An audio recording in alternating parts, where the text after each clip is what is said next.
BET looks back at the moments and movements that changed Black America over the last 30 years. 30 amazing stories. Without her, it wouldn't be possible. Michael Jackson makes me want to be great. From the people who lived them. It was my turn to run into a beating with the police. I was the first to sit down with O.J. Simpson. From the crack epidemic. I spent 13 months in the state penitentiary. To the first Black president. An extraordinary television event you don't want to miss. BET turns 30. 30 moments and movements. I'm Keisha Knight Pulliam, and my date is September 20th, 1984. I'm Malcolm Jamal Warner, and my date is September 20th, 1984. And that's the day that The Cosby Show premiered. I was on it. Cliff, why do we have 4 children?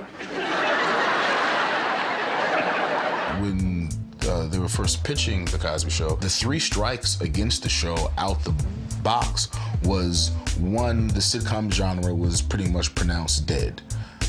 2, no one would really want to see a situation comedy about an upper middle class Black family. And the 3rd strike was that we were going up against Magnum P.I., which was the #1 show on television at the time, until The Cosby Show aired. It was definitely, a first seeing, a 2-parent household, African-American, both, upper middle class, a doctor, a lawyer, having, children, and them all just having regular issues that every household can identify with. Take a look at this. 4 Ds. You better handle it, because if I handle it, he's going to smile and say, no problem, and I'll have to kill him. The chief element that made the show different from anything was Mr. Cosby, because he already had a certain universal appeal, to the point where, the Huxtables' criticism was, well, they're not really Black. Black people don't really live like that, because no one on the show was yo-yoing and b-boying out. I mean, my favorite, hands down, was whenever Mr. Cosby would, do something silly or funny.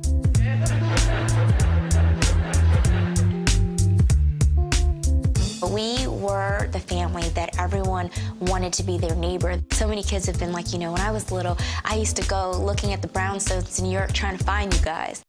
What made the show work, or what made the Huxtables work, is that we all genuinely liked each other. And that's why the Huxtables, I think, came off so loving. What happened? Theo just graduated, dear. What do you mean he just graduated? The last episode of The Cosby Show, Mr. Cosby and Felicia danced right off the set.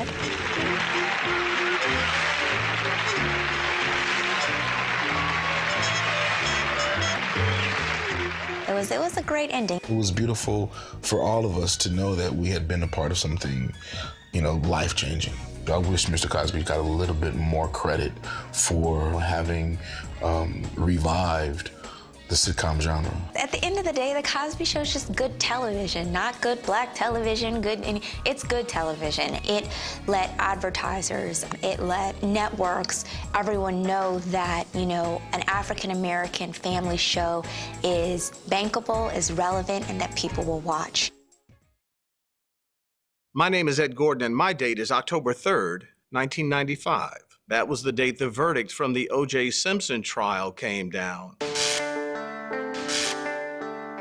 It seems every generation has its trial of the century, but this one was about an iconic football star. It was far more than just a murder trial. It became about whether, in fact, a Black man, albeit a rich man, would be treated most often like his peers, and that is, at least in the minds of many Blacks, unfairly in a judicial system. If it doesn't fit, you must acquit. I had the pleasure of knowing Johnnie Cochran, and ironically was in his office the day he received the call from O.J. Simpson, and Johnny said, he's an acquaintance of mine, and I don't necessarily like to mix business with pleasure. And we laughed later on, because I told him if ever I was in trouble, he better not worry about our friendship. He ought to get down to the jail very quickly.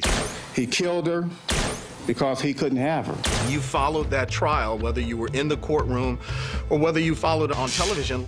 sides were taken, whether it was within the black community with the prosecution versus the defense, or whether it was watching the nation, black versus white, as if we're seeing two different trials. There's a quiet riot going on among whites in terms of how they view blacks as a result of this. Sure. Well, it's not so quiet anymore. I think it's an eruption of enormous proportions, and the magnitude of it is stunning. Many of my black friends and colleagues would tell me that they would be gauged in terms of how whites would deal with them depending on how you answer questions about the trial. They wanted to see if, in fact, you were on O.J. Simpson's side.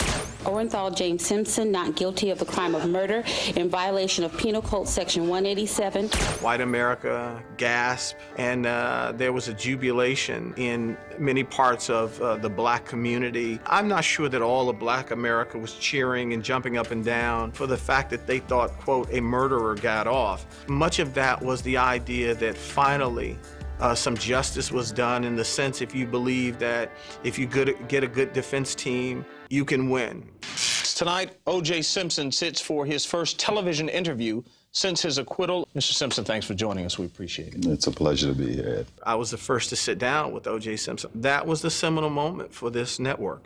Did you indeed commit those murders? No, I did not commit those murders. I couldn't kill anyone. Why is it so hard for the majority, if we believe the polls, of white America and a fairly decent number of black Americans to believe you? So what this case has done is forced us to come to grips with the calamity of race. The O.J. Simpson trial gave license to a country to talk about something we don't typically talk about in public, and that's race. It also was the beginning of what made us all look at television, look at media, look at celebrity very differently from that point on. I'm Lisa Leslie, and my date is September 28th, 2001. That's the date of a tennis grand slam between two sisters.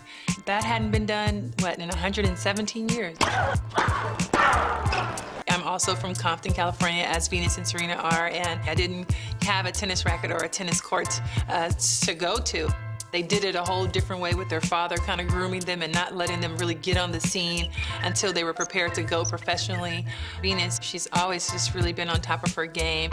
You know, she was the big sister. There's even times when you almost thought Venus would kind of let Serena win, you know, back in the earlier days. Here we are, 28 floors above Staples Center in Los Angeles, and it just brings back a whole lot of memories. Their games obviously have evolved. Venus still with the fastest serve in the women's game.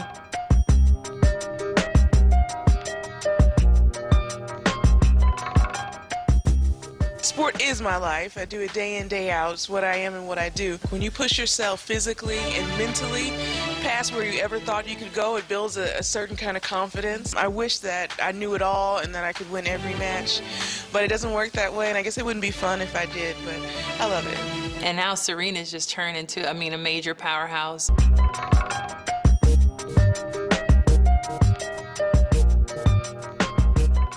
I just always wanted to play tennis. I think I was, I was like 7 years old. My dad kept saying, what do you want to be when you grow up? And I was like, oh, I want to be a tennis player. The first professional match I ever had, actually, I lost 6-1, 6-0 in like 45 minutes. Wow.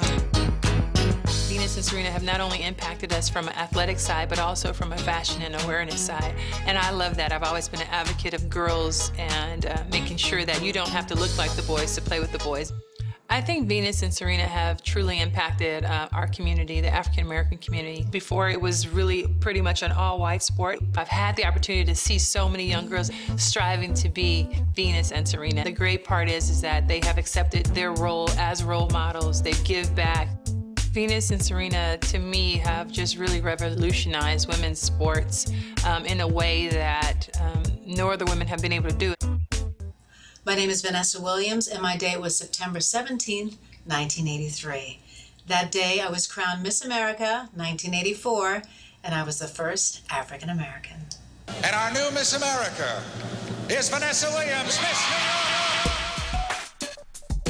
I knew that my crown was not securely attached to my head, And basically, you know, getting my way down to the foot of the runway was my goal. Once I got down to the end, all my relatives that had rented a bus and all come down from Buffalo, New York, and they were losing their minds and screaming and jumping up and down, and I could see my whole New York State section cheering for me.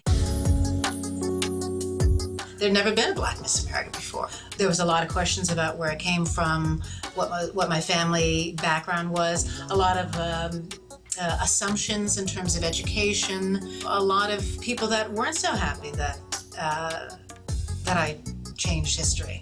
People that were members of the KKK at the time, but the flip side of people that weren't ready to see it was the people that thought they'd never see it in their lifetime. I was 9 years old, and I remember looking at the television going, what is going on? This is amazing. It felt like a dream.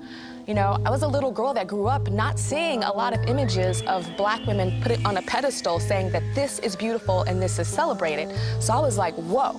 So when it was time for me to do the school assembly and to choose somebody to do my speech on, in the 4th grade, I chose Vanessa Williams, and I did my speech, but I didn't do it from what I had written because I just lost it, and I just spoke from my heart, and I got a standing ovation.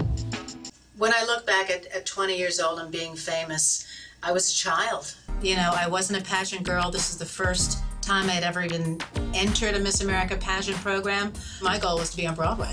So the fact that I inadvertently created history was something that I never set out to do. But a responsibility that now I had part of my legacy.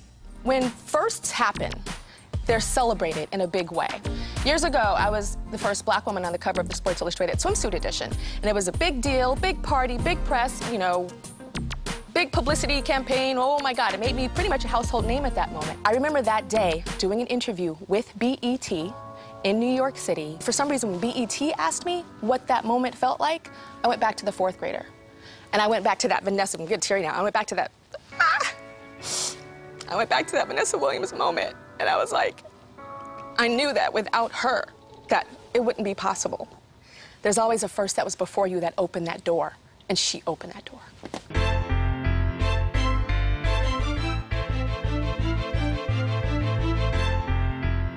Vanessa Williams got death threats when she won. So much love and so much hate surrounded that win. Women who say thank you for blazing the trail for me. I think back to my past, and I hope that I can be the influence that the women that came before me were on myself. My name is Rodney King, and my date is 4/29/92. When the verdict came out for the trial. Jury in the above entitled action find the defendant not guilty. I was out enjoying my weekend with some friends because I was supposed to start work on a nice construction job that Monday.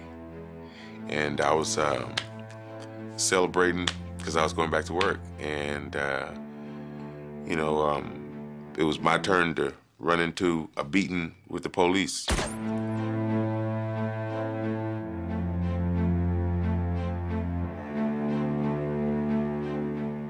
I just felt like I was so happy to be beaten up in modern days, in today's world where there was cameras. I had a broken jaw, broken leg, broken ribs, like 3 heart attacks from the taser. There was all kind of contusion and abrasions. In fact, they blew my eye socket out, not to mention the nightmares and all that I, you know, was going through. We, the jury, in the above entitled action, find the defendant not guilty. When the verdict came out, it felt just like a Twilight Zone. Even, you know, white people would come up to me and say, you know, I'm embarrassed to be white today, man. I'm so sorry. You just felt everybody's togetherness for a second, and then. In Los Angeles, the deadly aftermath of the Rodney King verdict, violence, arson, and anguished cries. Just so many mixed feelings with the riots and all. Nobody should ever feel like that. I mean, I'm no angel. Don't get me wrong, I'm working on it every day. But it's one thing that God gave us on this earth is common sense, and we all have it. it comes a time when you got to use it, you know. Can we all get along?